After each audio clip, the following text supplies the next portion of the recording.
ব্যবসায়ী কাফেলার দলে ঢুকে পড়লেন।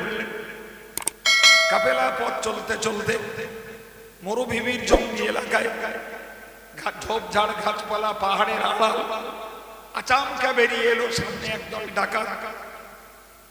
টোটাল ব্যবসায়ী গ্রুপটাকে ঘেরাও করল, যার কাছে যা ছিল সব কেড়ে নিল। তারা তখন নিঃস্ব রিক্ত, ডাকাত দলের দ্বারা তারা বেষ্টিত বন্দী। সর্দার বলল, কারোর কাছ থেকে নিতে কি কিছু বাকি আছে? একজন বলল, ও সর্দার, ওই একটা বাচ্চা ছেলে রয়েছে, আমি ওকে একবার ধরেছিলাম। বলি, তোমার কাছে কি আছে? বাচ্চাটা বলল, আমার কাছে 40টা সোনার টাকা আছে। সত্যি বলেছে না মিথ্যা বলেছে? সত্যি। কিন্তু ওই লোকের বিশ্বাস হয়েছে, এই ক্ষুদ্র ছেলে, এর কাছে 70টা 40টা সোনার টাকা থাকবে আবার হয়? সর্দারকে বলল, ও বাদশা, ওই বাচ্চার কথা আমার বিশ্বাস হয়নি, ফলে তাকে আমি চেক করিনি, সন্ধান করিনি। সর্দার বাচ্চাটাকে ডাকলেন, ও বাবা ছেলে, তোমার কাছে কি রয়েছে? বাচ্চাটি বলল, আমার কাছে 40টা সোনার টাকা আছে। কোথায় আছে বাবা? বললে, আমার এই বগলের নিচে। সন্ধান করে দেখলো, সত্যি পেয়ে গেল। সর্দারের ব্রেন হয়ে গেল, হ্যাঁ বাবা, তুই যেখানে টাকা রেখেছিস এটা তো আমাদের সন্ধানের বাইরে, তুই না বললে আমরা সন্ধানও করি না ও জায়গায়, তুই বললি কেন বাবা? শিশু আব্দুল কাদের বলল, আমি আল্লাহর এলেমগুলি শেখার জন্য বাগদাদের পথে রওনা হয়েছি। আমার মা এই ব্যবসায়ী কাফেলার সঙ্গে আমায় দিয়ে ছাড়ার সময় বলে দিয়েছেন, বাবা, জীবনের কোনো অবস্থাতেই মিথ্যা কথা বলবে না। আমার মায়ের কথা মাথায় নিয়ে আমি সত্যটা স্বীকার হয়েছি।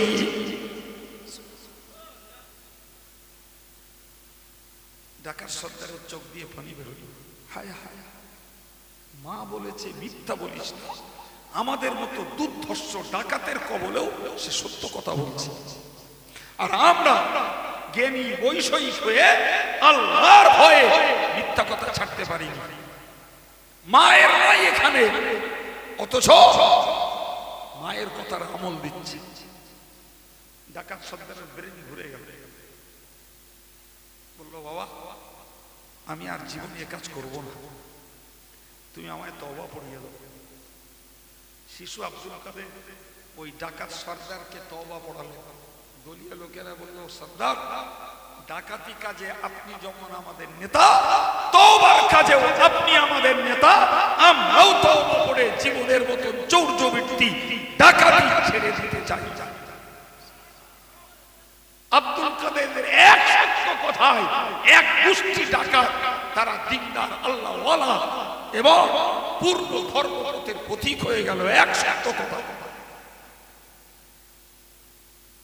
প্রিয় নবী বললেন, যখন কথা বলবে সত্য বলবে, তোমার জন্য আমি জান্নাতের জামিনদার।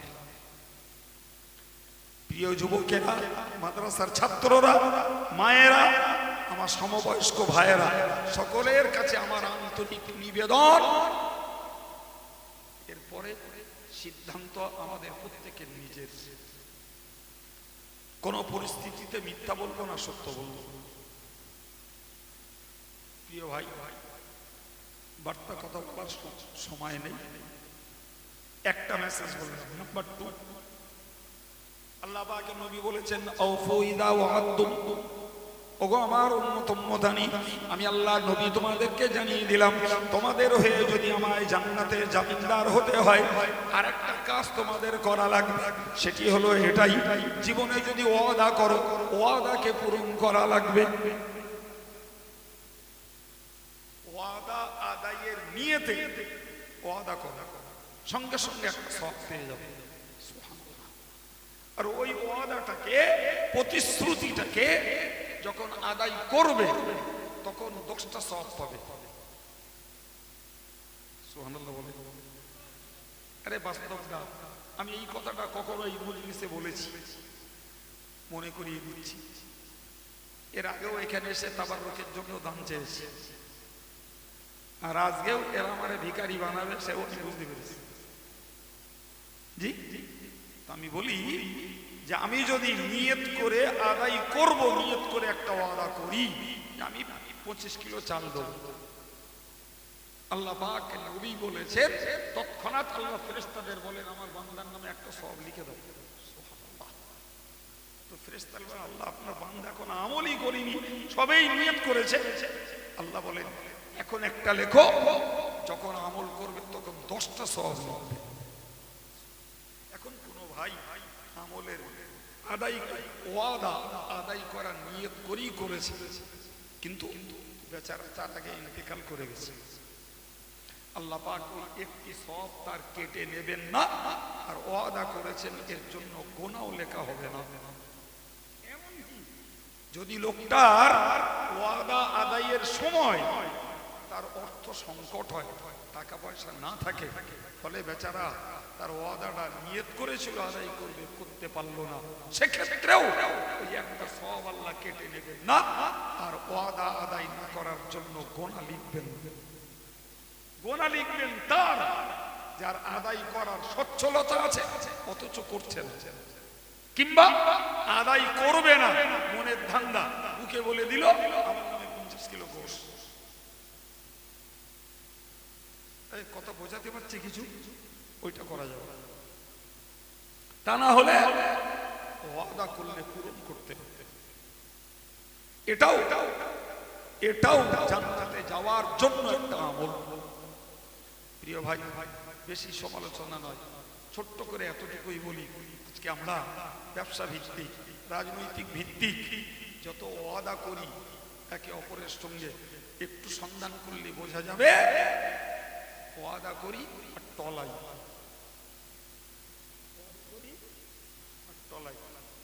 আমার দেশে ইলেকশন যখন হয় তখন নেতারা কত রকমের প্রতিশ্রুতিতে জনগণের দেয়, তার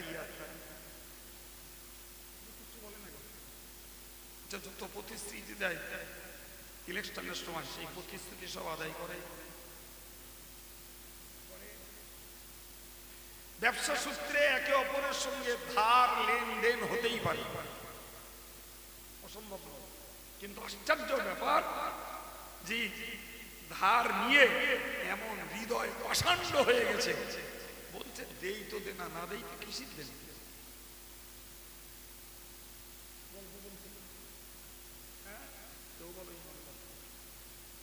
এও ইমানদার, অতটা সহজ নয় জান্নাতের চাহিদা পুরো হোক। আল্লাহ পাক নবী বললেন যখনই ওয়াদা করবে ওয়াদাকে পূরণ করো। প্রিয় নবী অন্য একটি হাদিসে বলেছেন যারা মুনাফিক এদের ভিতরে দুটি দোষ, একটি হলো কথায় কথায় মিথ্যা বলা, আর ওয়াদা করলে বিনা কারণে ওয়াদাকে ভঙ্গ করা।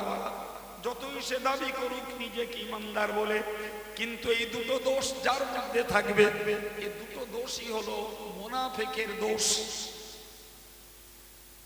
এদিকে আমার নাম মুমিন, আমি ইমানদার, আর ওদিকে মিথ্যাও আছে, ওয়াদা খেলাফিও আছে, ওই দোষ দুটো মুনাফিকের থেকে।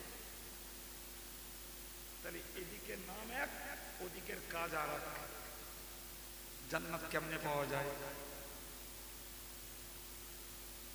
সম্মানিত ভাইয়ের আমার 3 নম্বরের কথা বলছি। প্রিয় নবী বলেছেন আদু ইযা তুমিনতুম, যখনই তুমি আমানতের দায়িত্ব পাও, কোন বিষয়ের দায়িত্ব তুমি পাও, কিংবা কোন বস্তু কোন টাকা পয়সার দায়িত্ব তুমি পাও, ওই আমানতটাকে যথাসময়ে আদায় করো। 3 নম্বর, মনে করুন আমি এখন ওয়াজ করার দায়িত্ব পেয়েছি, বাস্তবিক আমি ওয়াজ করার দায়িত্ব পেয়েছি। এই শ্রোতাগুলোরে সঠিক জ্ঞান বিতরণ করব না ভুল জ্ঞান বিতরণ করব, এই আমানত, এই দায়িত্ব এখন আমার। আমি যদি এই নিরীহ সাধারণ শ্রোতাগুলোকে কোনো ভুল নসিহত করে এদেরকে যদি আমি শেখাই, বিশ্বাস করুন এই শ্রোতাগুলোর সঠিক কথা বোঝানোর আমানতদারি ছিল আমার কাছে, আমি ওটাকে নষ্ট করেছি, কিয়ামতের দিনে আসামির কাঠগড়ায় আমার দাঁড়ানো লাগবে। মানুষ তোমার কাছে বসেছিল শরীয়তের সঠিক দুটো জ্ঞান নেবে, তাই তুমি তাদেরকে কেন মিথ্যা বার্তা দিয়েছো, তাদেরকে কেন ভুল করেছো, তাদেরকে কেন তুমি ঠকিয়েছো, এর জবাব দেওয়া লাগে। মসজিদের ইমাম ইমামতি করছেন, পিছনের মুক্তাদিরা বলল ইক্তেদাইতু বিহাযাল ইমাম, তার মানে যেতনা মুসল্লি তার পিছনে দাঁড়িয়েছেন এদের নামাজ হওয়া আর না হওয়া ওই ইমামের উপরে নির্ভর করছে। ইমামের নামাজ ভুল হলে ওই মুক্তাদিদের সকলের নামাজ ভুল, ইমামের নামাজ ঠিক হলে মুক্তাদিদের নামাজ ঠিক। এখন বলেন এই মুক্তাদিদের নামাজটা শুদ্ধ হওয়ার আমানতদারি কার উপরে? আমি সমাজের বিচার ইলেক্টেড হই আর সিলেক্টেডই হই, এই সমাজের বিচার করি। তো দুই ভাইয়ের দুটো পরিবারের দুজন প্রতিবেশীর একটা দ্বন্দ্বের বিচার করতে বসে, আমার কাছে আমানত ওই দুজনের মাঝখানে ন্যায় বিচার করব, এটাই আমার আমানত। এখন আমি বিচার করতে গিয়ে দেখছি তার মধ্যে বাদী বিবাদীর একজন আমার খুব নিকটতম লোক, আমি অন্যায়ভাবে তার পক্ষে রায় দিয়ে দিলাম। তুমি নিশ্চিত এই ন্যায় বিচারের আমানতদারি ধ্বংস করলে কিয়ামতে কৈফিয়ত দিতে হবে। আমি শিক্ষকতা করি, গার্জিয়ান গুলো আমার কাছে দিয়ে রেখেছে ছাত্রছাত্রী, ওদেরকে আদর্শ শিক্ষা দেব, ওদেরকে মানুষের মতো মানুষ করে তুলব, এই বিশ্বাস থেকে গার্জিয়ান ছেলে মেয়ে দিয়েছে। আমি তাদের আদর্শ শিক্ষা দেই না, তাদের উপযুক্ত শিক্ষা দিই না। নিশ্চিত করে মনে রাখুন, ওই বাচ্চাগুলোর জীবন নিয়ে খেলা করার জন্য কিয়ামতের দিনে ওই মাস্টার আর হুজুরকে আল্লাহর কাছে আসামির কাঠগড়ায় দাঁড়াতে হবে। তুমি এদের জীবনটাকে নিয়ে খেলা করে এর নাম আমানত। কেউ আমার কাছে টাকা দিলে, আমি মাদ্রাসা চালাই, দেশে জনগণের লক্ষ লক্ষ টাকা আমার কাছে, একজন মসজিদ চালায়, গ্রামের দান তার হাতে, একজন ক্লাব চালায়, সদস্যদের চাঁদা তার কাছে, একজন জনপ্রতিনিধি, দেশের সমাজের উন্নয়নের টাকা তার কাছে, তুমি আমানতদার। সুতরাং এই জন অর্থে যদি তুমি কোনো আত্মসাৎ করো, তুমি নিশ্চিত আমানত ধ্বংস করলে। থোড়াই নামাজ পড়েই জান্নাত, দাঁড়িয়ে রেখেই জান্নাত। সম্মানিত ভাইরা আমার, মনে রাখুন, এই জন্য নবী 3 নম্বরের মেসেজ দিয়েছেন, জান্নাতে যদি যেতে ইচ্ছা হয় তাহলে তোমার অন্যান্য আমলের সঙ্গে এই আমানতদারিটাও জীবনে আদায় করা লাগবে। আমি রাসূলুল্লাহ বলছি, তুমি কথা বললেই সত্য বলো, ওয়াদা করলে পূরণ করো, আর যদি জীবনে কখনো কোনো কাজের দায়িত্ব পাও আর কোনো অর্থ সম্পদের দায়িত্ব নাও, সেটা যথাযথ আদায় করবে। আমি নবী তোমাদের জন্য জান্নাতের জামিনদার হব।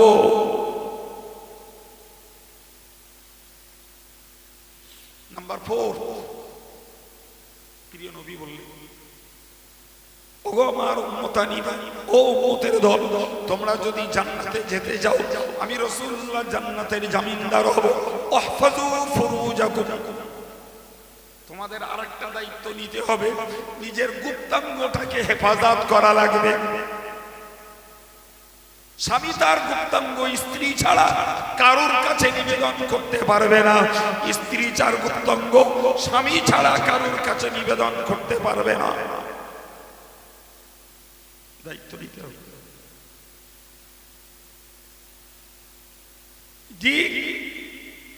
এই যে কথাটা, যে তোমার গুপ্তাঙ্গকে তুমি হেফাজত করো, স্বামী কেবলমাত্র স্ত্রীর জন্য আর স্ত্রী কেবলমাত্র স্বামীর জন্য, দ্বিতীয় কারোর জন্য নয়।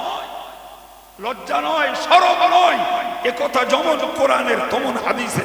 সুবহানাল্লাহ। কেউ যদি মনে করে যে হুজুর কি ওয়াজ করতেছে, তোমার জাহান্নাম থেকে বাঁচার ওয়াজ করছে।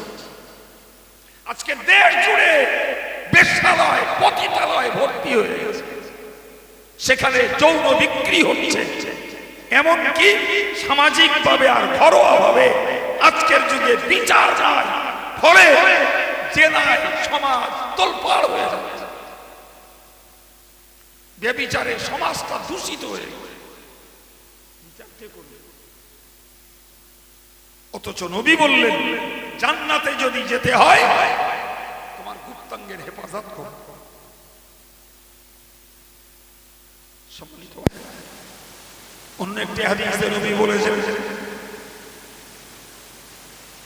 মাইয়াজমানুলি শাইয়াইন, যে হাদিসটা বলবো বলেছিলাম গোড়ায় সেটাই।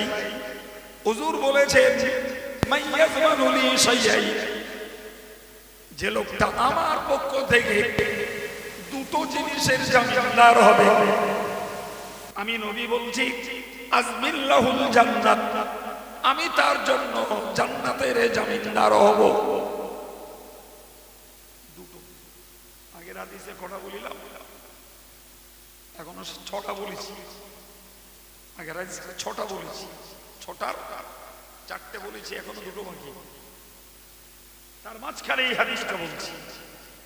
এই হাদিসে নবী দুটো কথা বলেছেন, তার মধ্যে একটা ওই আগের হাদিসে বলা হয়েছে, শুনলেই বুঝবেন।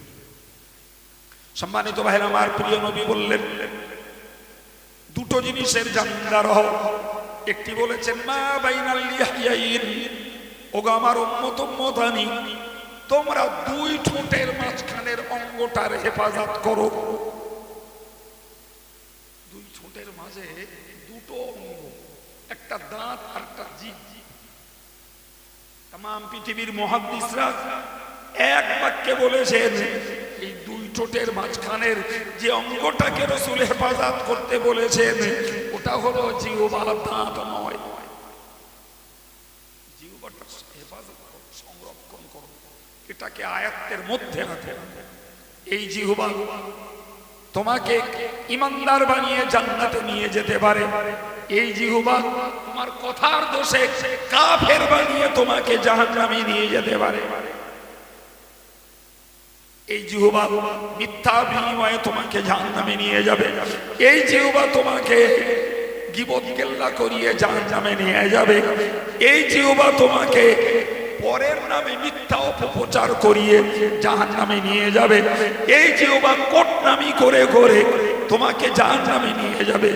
এই জিহ্বা লাগান ভাগান করে দুজনের মাঝে বিচ্ছেদ ঘটিয়ে তোমায় জাহান্নামে নিয়ে যাবে। জিহ্বাটা লাগাম লাগাও। বিশ্বাস করুন আমাদের প্রচুর মানুষের জিহ্বায় কোনো লাগাম নাই, কোনো লাগাম নাই। কি নারীদের, কি পুরুষদের, বিশেষত যুবকদের জবানে কোনো বাঁধন নাই। গাল খিস্তি থেকে শুরু করে মিথ্যা গীবত গেল্লা থেকে শুরু করে জীবের দ্বারা যা ইবে তথাকথিত একদল পীরজাদা, একদল বক্তা, একদল আলেম, একদল সাধারণ নেতা, এদের জবানেও মিথ্যা আটকায় না, অপপ্রচার আটকায় না, গালফাজি আটকায় না, র্যান্ডম বলছে। নবী বললেন জান্নাতের জামিনদার হব, জবানটার জামিন নাও। তুমি জবানটার জামিন নাও। তোমার জবানে হালাল খাবে, জিকির করবে, তাসবিহ পড়বে, কোরআন পড়বে, মানুষকে সৎ উপদেশ দেবে, ছাড়া আদার্স কিছু নয়।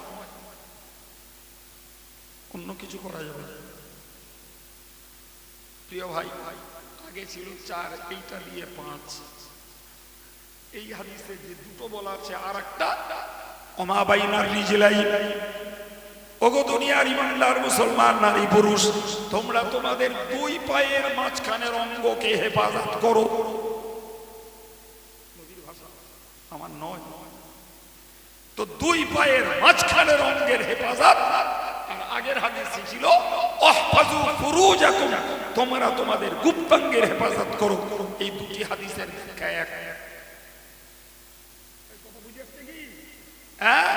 সুতরাং এই যে হাদিসে দুটো বলা আছে তার মধ্যে একটা আমরা আগে পেয়ে গেছি, নতুন যেটা সেটা পেলাম জবানের হেফাজত। 4 আর 5 হয়েছে। সম্মানিত ভাইরা আমার, কিসের জন্য বকছি? জান্নাতে যাব তাই। কিসের জন্য? জান্নাতে যাব তাই। জি ব্যাখ্যার দেব। সম্মানিত ভাইরা আমার, ৬ষ্ঠ নম্বরের কথা বলছি। নবী বলেছেন বুদ্ধু আবসারাকুম, ও উম্মতের দল, তোমরা যদি জান্নাতে যেতে যাও আর আমায় যদি তোমাদের পক্ষ থেকে জান্নাতের জমিদার বানাতে চাও, তোমাদের চোখ দুটোকে নিচু করা লাগবে। চোখ নিচু করা লাগবে। চোখ হলো এই গোটা দেহের অঙ্গগুলি পাপ জোগাড়ের জানলা। একটি মহান আল্লাহ পাক কোরআন শরীফে বলেছেন কুল্লিল মুমিনিনা ইয়াগুদ্দু মিন আবসারিহিম। আমার আল্লাহ নবীকে বলে দিলেন, ওগো নবী, তুমি দুনিয়ার পুরুষদেরকে বলো, দুনিয়ার যুবকদেরকে বলো, তারা যেন তাদের চোখগুলোকে নিচু করে। পরের আয়াতে বললেন ওকুল্লিল মুমিনাতি ইয়াগুদ্দুনা মিন আবসারিহিন্না। ওগো নবী, তুমি দুনিয়ার মেয়েদেরকে বলে দাও, তারা যেন তাদের চোখ দুটিকে নিচু করে চলে। নারী পুরুষ উভয়ের ক্ষেত্রে কোরআনের একই মেসেজ। পুরুষও তুমি চোখ নিচু করো, এ নারী তুমিও চোখ নিচু করো। ভাই, একটি পুরুষ একটি সুন্দরী মেয়ে দেখে আকৃষ্ট হত, একটি মেয়ে একটি সুন্দরী পুরুষ দেখে আকৃষ্ট হত, লেটেস্ট পরকীয়ায় জড়াবো। প্রিয় নবী কত গভীর কথা বলেছেন। দেখলো চোখ, আকৃষ্ট হলো মন, কাজটাকে সম্পন্ন করার জন্য হাঁটলো পা, চিন্তা করলো মাথা, কাজ করতে ব্যবহার করলো হাত। এক চোখের জন্য গোটা দেহের সবকটা অঙ্গ পাপে জড়িয়ে গেল। আমার নবীর হাদিস কত হিকমতওয়ালা। এই আব্দুল কাইয়ুমের বাপের খেতে চাষ করার কথা নয়। কত হিকমতের কথা, কত নিগুড় রহস্যের কথা। চোখ নিচু করো, তুমি পাপ থেকে বেঁচে যাবে। প্রিয় ভাইরা আমার, রাসূলুল্লাহ বললেন তুমি তোমার চোখ নিচু করো। এখন ভাই বাস্তব অবস্থা, নন মুসলিম যত নন মুসলিম অমুসলিমদের ঘরের মেয়েরা, তারা তো রীতিমতো নগ্ন। তাদের সাজগোজটাই হলো পরকে দেখানো। এমনকি মুসলিম ঘরের মেয়েরা মাশাআল্লাহ যারা পর্দা করে আলহামদুলিল্লাহ, তাদের কথাটা বাদ দিয়ে মুসলিম ঘরের আজও 70% মেয়ে আর ঘরের বউ যাদের কাছে পর্দার কোনো নাম নিশানা নেই, লেশ নেই।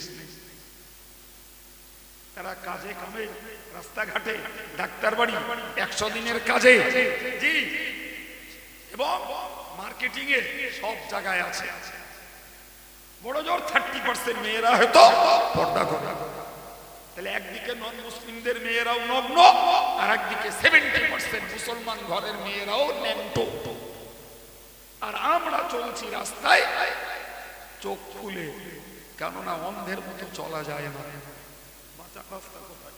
আমার নবী পাক সুন্দর একটা রাস্তা বললেন, সুন্দর একটা রাস্তা বললেন যে যদি তুমি পথ চলতে কখনো পর স্ত্রী, কখনো পর কন্যা, এই জাতীয় কেউ তোমার নজরে পড়ে, একবার তোমার জন্য ছাড়। নজর পড়েছে, নজরটা ফিরিয়ে নাও। তোমার চলার পথ আটকাবে না, গুনাহও হবে না। সুবহানাল্লাহ বলুন। চলার পথ আটকাবে না, চোখ বুজিয়ে চলা যাবে না। চোখ পড়েছে, চোখ ফিরিয়ে নাও, একবার ছাড়। কিন্তু রাসূলুল্লাহ বলেছেন ফাইন্না লাকাল উলা ওয়া লাইসা লাকাল আখিরা। একটা বার ছাড়, দ্বিতীয়বার যদি নফসের চাহিদায় আরেকবার দেখোছো, সেটা তোমার জন্য কবিরা গুনাহ। পুরুষ দেখলো যা, মহিলা দেখলো তাই, ছাড় নেই কারো। প্রিয় ভাইরা আমার, তাহলে আমরা খোলা চোখেও চলতে পারবো। নবীর এই শেষ হাদিসটাকে আমল করে নজর পড়েছে টিভির পর্দার দিকে, নজর পড়েছে কোন সুন্দরীর দিকে, নজর পড়েছে কোন নায়িকার দিকে, নজর পড়েছে নাচিয়ার নাচের দিকে, চোখ ফেরাও। হে মহিলা, তোমার নজর পড়েছে কোন সুদর্শন সুন্দর ঝকঝকে লাবণ্যময় কোন যুবকের দিকে, চোখ ফিরিয়ে নাও। একবার ছাড়। তোমার জন্য আমি নবী জান্নাতের জামিনদার। এখন ধরে নেওয়া যাক আমরা যারা বৈষয়িকতায় পৌঁছেছি, দাড়ি পেকেছে, চুল পাচ্ছে, বৈষয়িকতায় পৌঁছেছি, আল্লাহ না করুন যদি আমাদের ব্যাক হিস্ট্রিতে, আমাদের পিছনের ইতিহাসে যদি থাকে আমরা জীবনে এরকম কিছু একটা পিরিয়ডে ঘটিয়ে ফেলেছি। আল্লাহ এখনো যখন মারেননি, রাস্তা খোলা আছে আল্লাহর কাছে কেঁদে পড়ে ক্ষমা চাওয়া আমাদের জন্য সুবর্ণ সুযোগ। আল্লাহ ছাড় দেবেন।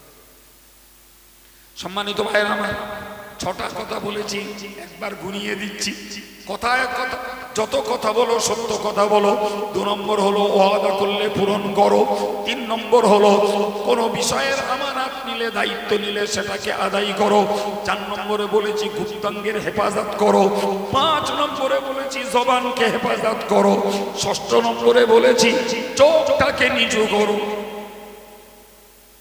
7 নম্বরে নবী বলেছেন কুফু আইদিয়াকুম, তোমাদের এই হাতগুলোকে বিরত রাখো, হাতগুলোকে প্রতিরোধ করো। হাত দিয়ে কাউকে অন্যায় ভাবে মারা যায়, হাত দিয়ে এতিমের মালকে আত্মসাৎ করা যায়, হাত দিয়ে পরের দ্রব্য চুরি করা যায়। এই হাত দিয়ে কিছু লিখে আগুন জ্বালিয়ে দেওয়া যায়।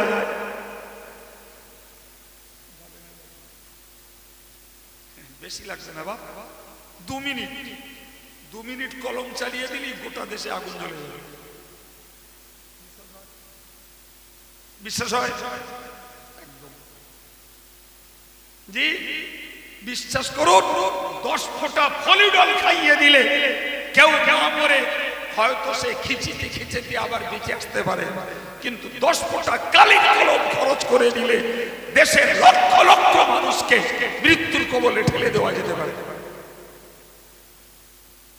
ফলিডল খেলে লোক নাও মরতে পারে, কিন্তু কালির কলম এত বিষাক্ত, যদি একবার অন্যায়ভাবে কিছু লিখে দেওয়া যায়, দেশ জুড়ে আগুন জ্বালিয়ে দেওয়া যায়। আজকের যুগ বড় ভয়ঙ্কর। আমার নবীর হাদিসের কত গভীরতা একটু ভাবলেই বুঝবেন ভাই রে। আমাদের এই সাধারণ জোয়ান যুবক ছেলেরা, এদের হাতে কলম নেই, তা লিখতে পারে না। এরা পরীক্ষা দেওয়াটা লেখে, বাকি এদের লেখনই নেই। আমরা আজকে 23 বছর ধরে বঙ্গনুর পত্রিকা চালাচ্ছি, কত জায়গায় মেসেজ দিলাম যে ভাই তোরা গঠনমূলক লেখা দে, আমরা পত্রিকায় বার করি। লেখনি দেওয়ার লোক নাই। এরা বড় জোর, পরীক্ষা দিতে গেলে যতটুকু লিখতে হয় ততটুকু লেখে। কিন্তু আজকের যুগে এদের হাত চলেছে ফেসবুকে। হাত চলেছে ফেসবুকে। কারোর নামে মিথ্যাবাদী, কারোর নামে অপপ্রচার, কারোর নামে গালিগালাজ, কারোর নামে কাফের ফতোয়া, কারোর নামে প্রপাগান্ডা, যা মন চাচ্ছে ফেসবুক ব্যবহার করে, হোয়াটসঅ্যাপ ব্যবহার করে লিখে দিচ্ছে। এখানে বসে লিখে দিল, চলে গেল আমেরিকা প্রবাসী বাঙালির কাছে। এখানে বসে লিখে দিল, চলে গেল ঢাকায় বাঙালির কাছে। এখানে বসে লিখে দিল, শ্রীলঙ্কায় বাঙালি বাস করছে, সেখানে পৌঁছে গেল। এখানে বসে লিখে দিল, চীনে বাঙালি বাস করছে, সেখানে পৌঁছে গেল। এত ভয়ঙ্কর এই মোবাইলের অপব্যবহার।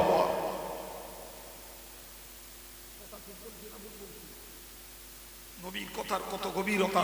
তুমি হাত বাঁচাও, হাতকে প্রতিরোধ করো। এটা দ্বারা ব্যক্তি জীবন, সামাজিক জীবন ধ্বংস হতে পারে। কিসে? মেরে না, মারবে কডারে রে ভাই, কডারে মারবি তুই। মেরে যতটা ক্ষতি করা যায় তার থেকে লিখে অনেক বেশি ক্ষতি করা যায়। খুলুন ফেসবুক, আমি শত শত পোস্ট দেখাবো, শত শত মিথ্যা প্রপাগান্ডা এবং চরম চরম অপবাদে ভরা। পাপ হবে না? কথা বলেন না। মুখে মিথ্যা কথা বললে পাপ হয়, কলম দিয়ে মিথ্যা লিখলে পাপ হবে না? কারণ নামে ব্যভিচারের দোষ দিলে পাপ হয়, ওইটা কলম দিয়ে লিখে দিয়ে ছড়িয়ে দিলে পাপ হবে না? কথা বলছেন না কেন? কড়া কথা বললাম, আমার গোড়া থেকে টোটাল বক্তব্যের জিস্ট আল্লাহ বলেছেন একদল জান্নাতে যাবে, একদল দোজখে যাবে। জান্নাতে যারা যাবে সেটাও তাদের আমলের বরকতে যাবে, জাহান্নামে যারা যাবে তারাও তাদের আমলের দোষে যাবে। আমরা জান্নাতে যাওয়ার পক্ষে। জি, এই জান্নাতে যাওয়ার স্বাদ যদি পুরো করতে হয় তাহলে মৌলিকভাবে নামাজ, রোজা, হজ, যাকাত, জিকির, তাসবিহ, সাদকা, ফিতরা, কুরবানি এগুলো যেমন করা লাগবে, আনুষঙ্গিক জীবনে মিথ্যা ছেড়ে সত্য ধরতে হবে, ওয়াদা পূরণ করতে হবে, আমানাতের দায়িত্ব নিলে আদায় করতে হবে, গুপ্তাঙ্গের হেফাজত করতে হবে, জবানের হেফাজত করতে হবে, চোখটাকে নিচু করতে হবে, হাতটাকে প্রতিরোধ করতে হবে। এই 7টা গুণ যে নারী, যে পুরুষ, যে যুবক তার জীবনে সংগ্রাম করে অর্জন করে মরতে পারবে, নবী বললেন আমি কিয়ামতের দিনে তার হয়ে জান্নাতের জামিনদার হয়ে গেলাম। দুরূদ শরীফ আল্লাহুম্মা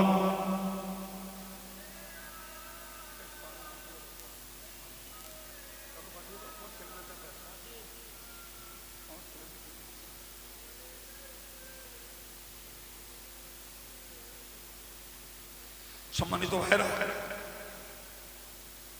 জি 1 ঘন্টা 10 মিনিট একদম নিরলস কোরআন হাদিসের কথা আপনাদেরকে শুনিয়েছি। বাকি কিছু অতিরিক্ত কাজ রয়েছে, যাতে আমার সময় পেরিয়ে যাবে। আরো 1.5 ঘন্টার বেশি কথা বলি না, আমি বারবার বলি। তো আল্লাহ যদি আমাদের আলোচনাকে কবুল করেন, কর্তৃপক্ষের আয়োজন, আমার ভাইদের মায়েদের কষ্ট করে বসে থাকা, আমি আব্দুল কাইয়ুম, আমার কথা বলা আমাদের সকলের জন্য আল্লাহ জান্নাতের ওসিলা বানিয়ে দেন। বলুন আমিন, সকলেই বলুন আমিন।